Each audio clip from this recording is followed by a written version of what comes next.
Hola a todos, bienvenidos a un nuevo episodio de Medicable, un espacio para tu salud. Hoy visitamos a la doctora Marcela Nájera. Nos platicará sobre rehabilitación pulmonar. Quédate, este tema te puede interesar.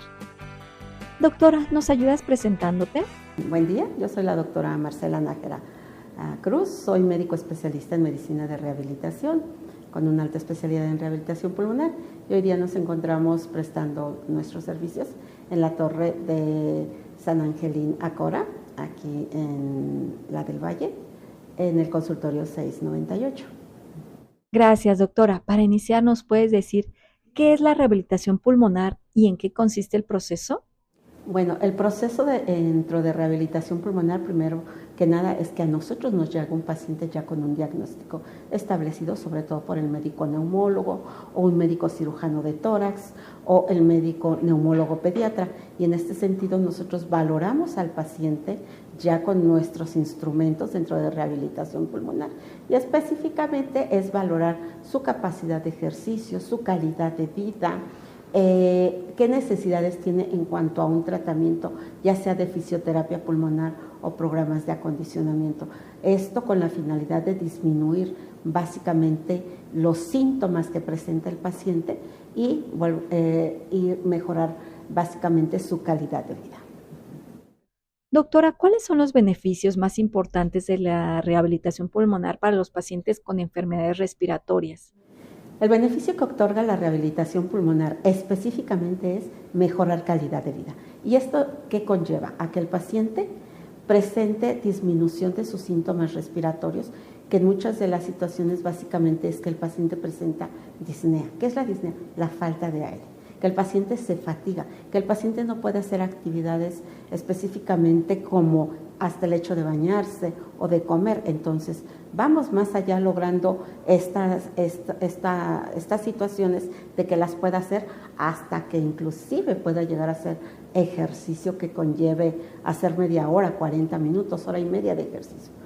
¿Esto en qué se traduce? En mejoras en calidad de vida, mejor desempeño de sus actividades cotidianas, mejor control de sus síntomas respiratorios y también de sus síntomas psicológicos, como lo es la depresión o la ansiedad, que también se puede ahí trabajar y mejorar. Doctora, ¿quiénes son los candidatos ideales para participar en un programa de rehabilitación pulmonar? La rehabilitación pulmonar está abierta a cualquier paciente que presente síntomas respiratorios. Específicamente, si hablamos de pacientes con patología respiratoria, podemos ubicar enfermedades como la EPOC, como fibrosis quística, como fibrosis pulmonar, pero también hay esa parte de otros pacientes que los englobamos dentro de los que se llaman neuromusculares. ¿Estos qué son? Son aquellos pacientes que tienen alguna patología neurológica que conlleve sobre todo debilidad muscular. Entonces, ese tipo de pacientes también damos un manejo. Y están también los pacientes pediátricos, aquellos niños que presentan alguna enfermedad respiratoria o alguna enfermedad neurológica que, como les comentaba, pueden tener esta parte de alguna enfermedad que limite la fuerza, y esta limitación o disminución de la fuerza también atañe a los músculos respiratorios. Entonces también estos son candidatos. Es amplia la gama de pacientes que podemos trabajar. ¿Y qué tipos de condiciones respiratorias se benefician más de la rehabilitación pulmonar? Digamos que las condiciones de las cuales se beneficia la rehabilitación pulmonar son en aquellos pacientes que específicamente tienen limitada su vida diaria en función de que no pueden hacer actividades, desde bañarse, desde comer, desde caminar dentro de su casa. El impacto que crea o el beneficio que da la rehabilitación pulmonar es que estos pacientes logren hacer esto, se reincorporen a hacer actividades y sobre todo mejoren la calidad de vida y mejoren su sobrevida, control de los síntomas físicos y emocionales. ¿Hay alguna edad que tenga mayor uso de la rehabilitación? No hay un límite de edad o no hay específicamente en edad, no hay un parámetro para decir no podemos aplicar la rehabilitación pulmonar. Los pacientes, tanto pediátricos, adolescentes o ya gente adulta, se ven beneficiados de la rehabilitación pulmonar. Si hablamos básicamente de niños, hablamos de patologías como la fibrosis quística, que son niños con grandes producción de secreciones, o hablamos de niños con parálisis cerebral, como enfermedades neuromusculares como la enfermedad de Duchenne, que algunos pacientes a veces desconocen que la rehabilitación pulmonar en ellos va a generar mejores condiciones de salud, ¿no? Si hablamos ya de gente adulta, por ejemplo, el impacto que más tiene la rehabilitación pulmonar en cierta patología es en la EPOC, ¿no? Que a través de la EPOC es como nace la rehabilitación pulmonar. Y de ahí toda la gama de patologías que están condicionando una limitación en el paciente se puede ver beneficiado. No hay un límite realmente. Doctora, ¿nos puede platicar cómo se estructura una sesión típica de rehabilitación pulmonar? Específicamente hablamos de primera sesión en donde hacemos una entrevista, tenemos ya el diagnóstico del paciente y al tener el diagnóstico ahora sí yo me enfoco básicamente a ver el área de su salud física, el área de la salud emocional, el área de su calidad de vida. Todo esto va englobado para que yo haga un diagnóstico y a través de ese diagnóstico dentro de rehabilitación pulmonar, ahora sí me voy a enfocar en qué voy a valorar. ¿Qué voy a valorar en estos pacientes? ¿Qué herramientas son las que tengo, que son diversas, desde cuestionarios de calidad de vida o pruebas de ejercicio submáximo? Y después de ello planeamos ya la estrategia de cómo vamos a trabajar. Lo que compete a si el paciente amerita fisioterapia pulmonar o programas de acondicionamiento también. Doctora, ¿qué papel juegan la fisioterapia y el ejercicio en la rehabilitación pulmonar? Son los dos componentes principales de la rehabilitación pulmonar. La rehabilitación pulmonar, como está establecido universalmente, tendríamos que de primera instancia valorar al paciente y después de ello, si el paciente amerita, aplicamos lo que es la fisioterapia pulmonar, dependiendo de los síntomas que tenga. Hay técnicas específicas para trabajar con ellos. No son técnicas que de repente por ahí son muy conocidas como inflar globos, soplar popotitos con agua. Eso no es la fisioterapia pulmonar. Sabemos que hoy día la fisioterapia pulmonar tiene bases científicas del cómo y por qué las vamos a aplicar. Y bueno, el gol estándar de nuestros programas de rehabilitación pulmonar son los programas de acondicionamiento, porque el paciente es ahí donde va a trabajar duro para que él pueda reincorporarse y tener ganancias tanto en lo físico como en lo emocional. Muy bien, doctora. ¿Y qué estrategias se utilizan para ayudar a los pacientes a dejar de fumar durante el tratamiento? Hasta hace unos años el hecho de que el paciente fumara era como específico de decir no entra un programa de rehabilitación. Hoy día un paciente que fuma puede tomar el programa de rehabilitación pulmonar. Sin embargo, lo ideal es que ya no fume, porque bueno, de nada nos va a servir que esté dentro de un programa de rehabilitación pulmonar y siga fumando. Es como el paciente que diga, pues es que hice mucho ejercicio y de todas formas me hizo daño. No, específicamente y lo ideal es que el paciente deje de fumar. Para ello, bueno, también contamos dentro del área del servicio con una psicóloga que también juega un papel importante para que nos ayude con nuestros pacientes y a través de la psicoterapia o algunas otras herramientas que el neumólogo pueda aplicar para que el paciente pueda dejar de fumar. Y lo ideal sí es que no fume. E inclusive, bueno, el paciente cuando está dentro del programa y va viendo la ganancia de estos programas, también para él es estimulante esta parte de decir, bueno, vamos a dejar de fumar, ¿no? Es difícil, pero no es imposible. Doctora, ¿qué técnicas pueden usar para dejar de fumar? Hablamos de qué técnicas podemos utilizar para dejar de fumar. Existen diversos elementos farmacológicos, pero siempre todo esto debe de ir acompañado de procesos de psicoterapia, definitivamente. Doctora, ¿cómo se mide el progreso y la eficacia del programa de rehabilitación pulmonar? ¿Cómo medimos el progreso de la rehabilitación pulmonar? Nosotros utilizamos herramientas para valoración, valoramos lo que es el esfuerzo del paciente, la capacidad de ejercicio que tiene, medimos su calidad de vida también a través de cuestionarios.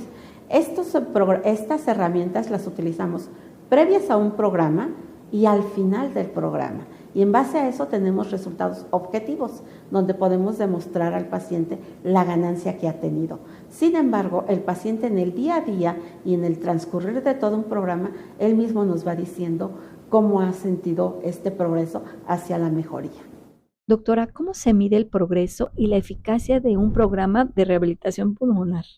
Las técnicas de fisioterapia pulmonar van encaminadas hacia mejorar, de primera instancia, mejorar la ventilación mecánica. ¿Cómo logramos esto? Hay que reeducar o fortalecer a los músculos respiratorios. Muchos tienen la idea de que es que voy a fortalecer mi pulmón. No, el pulmón no se fortalece y el pulmón no trabaja si no trabajan los músculos respiratorios. Entonces, mucho es el enfoque hacia los músculos respiratorios a través de diversas técnicas en donde reeducamos al paciente, porque de hecho, si ustedes observan a un bebé, respira de forma normal. Cuando vamos avanzando hacia la edad, perdemos esa capacidad de saber cómo hacer una buena técnica respiratoria.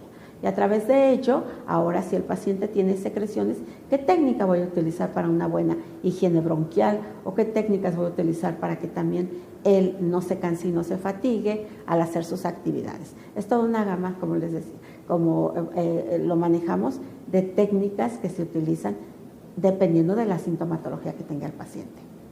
Doctora, ¿qué recomendaciones daría a los pacientes para maximizar los beneficios de la rehabilitación pulmonar? ¿Qué consejo le damos a los pacientes? Primero, más que nada en una entrevista, yo le voy a explicar de qué se trata la rehabilitación pulmonar, cuáles son los beneficios que esta tiene y que prueben. Cuando el paciente se ingresa a los programas y ve el beneficio, esa es la clave para que yo ya no tenga que convencerlo con palabras. Él va a sentir el cambio físico. Y en la medida que siente este cambio físico, pues le estamos inyectando esta energía y estas ganas de hacerlo más. ¿Y cuánto tiempo suele durar un programa de rehabilitación pulmonar y con qué frecuencia se realizan las sesiones? Bien, lo ideal, y está establecido en guías internacionales, que los programas de rehabilitación pulmonar comprenden hasta 12 semanas. Y a partir de ahí al paciente, como quien dice, lo podemos soltar. En ese momento soltamos al paciente, pero con mediciones cada 6 meses o cada año.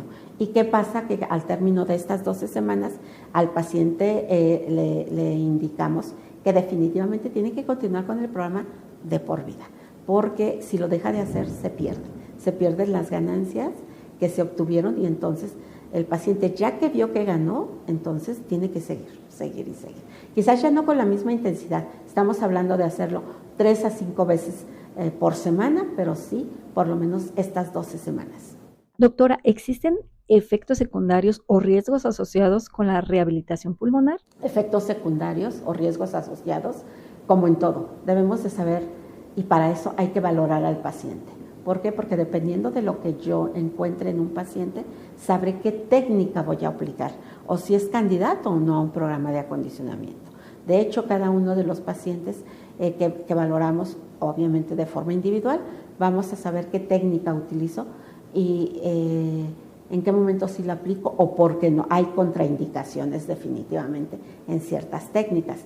Y lo mismo pasa con los programas de acondicionamiento. Si voy a meter a un paciente a un programa, también es importante que previamente me lo haya valorado el cardiólogo, porque no está exento muchas de las veces que el paciente con una patología respiratoria conlleve también una patología cardíaca. Entonces, dependiendo de lo que yo encuentre en ese momento, también será cuestión de derivar a algún especialista para que también tenga un tratamiento y yo tenga pautas para que sí pueda meter a mi paciente. ¿Y nos puedes platicar cómo se integran los aspectos psicológicos y emocionales en el tratamiento de los pacientes? Definitivamente, como les mencioné, como se puede ver en los programas internacionales, la rehabilitación pulmonar es un trabajo interdisciplinario. Yo no trabajo sola, trabajo a la par con el neumólogo, con el psiquiatra, con el psicólogo, con una nutrióloga, que son parte importante del equipo, porque vamos a valorar al paciente y no olvidemos que un paciente con una patología crónica puede tener desnutrición o puede tener obesidad. Un paciente con una patología, una enfermedad respiratoria crónica, que antes era muy activo, puede tener depresión y puede tener ansiedad. Entonces, psicología tiene que entrar ahí, psiquiatría tiene que entrar ahí, para que ellos también nos ayuden y nos den apoyo a que el paciente se pueda sentir activo y entusiasmado a poder hacer este programa. No puedo trabajar sola, definitivamente. Si yo detecto que el paciente tiene por ahí estas alteraciones, hay que hacer la derivación con el grupo interdisciplinario. De acuerdo a lo que comenta, en la actualidad ya se trabaja más en conjunto con otras especialidades médicas, ¿cierto? En el área que yo manejo, que es la rehabilitación, definitivamente es la especialidad que más trabaja de forma interdisciplinaria. ¿Por qué? Porque vemos al paciente de forma integral. Y entonces nosotros nos encargamos de, al verlo de esta forma integral, detecto qué área puede estar afectada y así derivarla para que yo pueda manejar a mi paciente bien, en buenas condiciones. Hablando específicamente del paciente con patología respiratoria crónica, como podemos ver, pues tienen afectaciones de depresión, de ansiedad, aspectos en los que tienen malnutrición. Entonces todo esto sí se tiene que trabajar de forma integral. No puedo trabajar de forma aislada al paciente.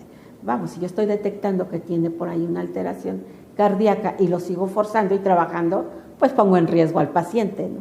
Entonces, primero vamos con el cardiólogo, que le dé un buen tratamiento, que me dé pauta para saber, ya lo podemos trabajar, ya puede hacer ejercicio, sí, ¿no? Adelante, ¿no? Entonces, es importante. Sí, hoy día el especialista que trabaja aislado, creo que no es lo ideal.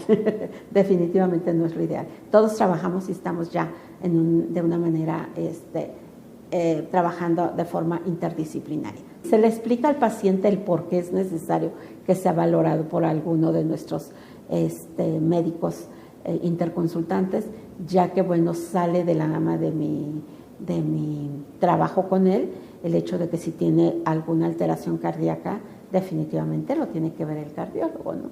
Y damos pautas, damos tiempo. No es necesario que yo le diga, pues es que sabe que lo quiero ya con el cardiólogo mañana y pasado mañana con el nutriólogo y a la siguiente, no, tómese sus tiempos, pero sí necesito que, y a la par vamos a ir trabajando cosas que sí que puedo considerar que podemos ir adelantando sin ningún efecto, ¿no? Entonces el paciente, no, definitivamente no. Al contrario, cuando está viendo que estamos detectando y que estoy derivando, entonces dice, bueno, o sea, no se les escapa nada, ¿verdad? Me están identificando y definitivamente eso es bueno. Yo como paciente, si en mí identifican, me dicen, la tengo que mandar. Qué bueno, ¿no? Que ya me identificaron algo, yo no lo sabía. Lo ideal es tener comunicación, sí, definitivamente. Y puede ser inclusive el mismo paciente que a través de algún resumen médico me traiga, o si yo trabajo de forma cercana con el médico que lo ha valorado o el especialista, lo platicamos y en el expediente también hay que plasmarlo, ¿no? Y de esa manera yo ya me doy cuenta qué es lo que tiene el paciente, qué tratamiento se le está instalando y qué pronóstico y si es que puedo o no trabajar con él y qué cosas le puedo ofrecer. Muy bien, doctora. Ahora, ¿nos puede decir sobre los avances que ha habido en el campo de rehabilitación pulmonar? Hasta hace 4 años, un poquito más o menos, poca gente conocía la rehabilitación pulmonar. Vino el COVID y fue el boom, ¿verdad? Aquí la cuestión es también ver, y hablo desde la parte ética, que médicos en rehabilitación pulmonar somos muy pocos en el país. Muy, muy pocos. Hay una gama de terapeutas que hoy día dentro de cursos o diplomados también están haciéndose expertos en el manejo pero hay una diferencia entre el terapeuta y el médico. Entonces, como médicos en rehabilitación pulmonar, yo valoro, yo indico y yo también sé hacer la terapia, porque si no, ¿de qué van? Entonces el terapeuta está para aplicar indicaciones que nosotros damos. Entonces, sí, después de COVID se ha proyectado mucho la rehabilitación pulmonar, pero la rehabilitación pulmonar, hablando específicamente en México, tiene ya más de 30, 40 años de estar trabajándose. Y a partir de 20 años para acá, de 24 años más o menos, es que hemos salido especialistas en esta área, avalados por un instituto, avalados por una universidad. Doctora, ¿cómo se están utilizando las tecnologías como aplicaciones y telemedicina en la rehabilitación pulmonar? Hoy día la telemedicina se hace dentro del área de rehabilitación pulmonar. Parecía hasta hace algún tiempo que podría ser imposible hacer una consulta por teléfono, una consulta por videollamada. me tocó hacer videoconsultas y las sigo haciendo. Somos pocos médicos en rehabilitación. Hay una gama de neumólogos que conoce la rehabilitación pulmonar y que a sus pacientes necesariamente les indican rehabilitación pulmonar y no encuentran dónde. Es ahí donde se dio esa oportunidad de que de diferentes estados tuve ese contacto con el paciente. Dijimos, pues vamos a probar porque hay que hacerles algo. Vamos a ver, ya está instalada esta telemedicina y que se empezaba a trabajar, pero en el COVID hubo un auge de la telemedicina. Funciona y se ha funcionado muy bien. ¿Y qué papel tiene la educación del paciente en el éxito de la rehabilitación pulmonar? ¿Qué papel tiene la educación? Mucha. Esto es importante porque dentro de los programas de rehabilitación pulmonar hay un apartado precisamente de educación. Entonces al paciente, dentro del programa que va llevando de fisioterapia, de programa de ejercicio como tal, que lo ideal son estas 12 semanas que se trabajan de manera en otros países, como nos indican las guías, está el proceso de educación. ¿Y qué implica el proceso de educación?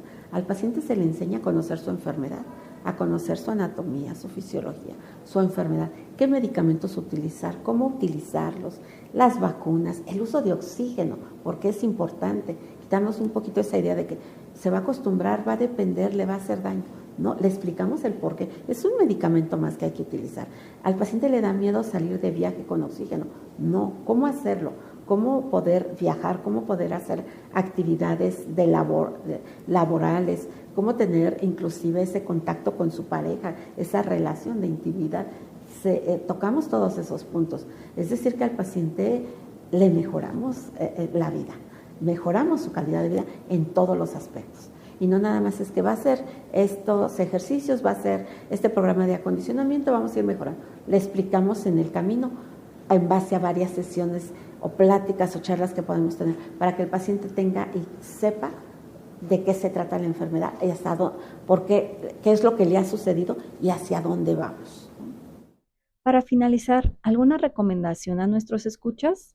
Pues básicamente que como podemos ver, la rehabilitación pulmonar sí no es algo nuevo, es una herramienta que se le ofrece al paciente, aquel paciente que está en manejo por parte de neumología pediátrica, de cirugía de tórax.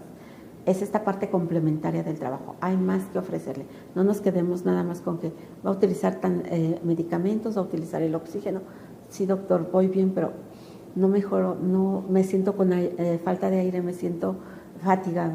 Estamos nosotros, está esta parte de disminuir la percepción de sus síntomas, disminuir los signos, mejorar calidad de vida, mejorar la sobrevida y algo mucho más importante es que el paciente vuelva a ser independiente. Y también ofrecemos estas herramientas para aquellas otras patologías que sabemos que definitivamente tienen una evolución o una progresión hacia el deterioro, también ofrecerles herramientas para minimizar los síntomas y darles un manejo ideal y alternativas con las cuales no tenga efectos fuertes en este proceso de la evolución de su enfermedad. Doctora Nájera, gracias por esta charla. Con esta información terminamos.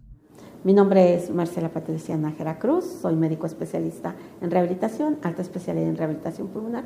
Nos pueden encontrar en la torre de especialidades del Grupo San Angelín, Acora, aquí en Colonia del Valle. Somos un grupo multidisciplinario que les ofrecemos todas estas herramientas que da la rehabilitación pulmonar de forma extraordinaria y que tiene efectos en el paciente de ganancia en cuanto a sobrevida, mejorar la calidad de vida y sobre todo de independencia. Entonces, aquí nos pueden encontrar. Gracias, doctora. Gracias a los escuchas por acompañarnos y aprovecho también para agradecer a la Torre de Especialidades San Angelín Acora del Valle por las facilidades prestadas. Los espero la siguiente semana aquí en Medicable, un espacio para tu salud.